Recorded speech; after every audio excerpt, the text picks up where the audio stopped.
Naghain ng manifestation ang kampo ni Senator Alan Peter Cayetano upang igiit ang kanilang apela sa Supreme Court na desisyonan ang kanilang petisyon hinggil sa pagdedeklara ng Senate session noong June 3 bilang null and void.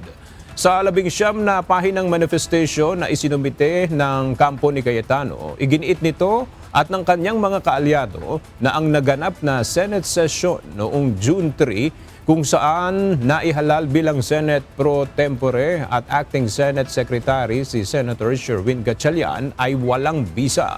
Giit ng mga petitioner, mahalagang matukoy kung sang-ayon ba sa saligang batas ang ginagawang pag-convene at quorum ng 12 senador kung saan naghalal ng mga bagong opisyal ng Senado at bumumuno sa mga komite.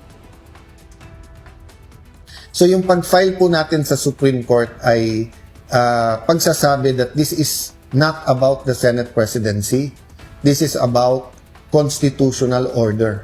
It is about the numbers, but it is about the moral boundaries and the law. That is, for example, emphasized in ano ba ang majority of all members.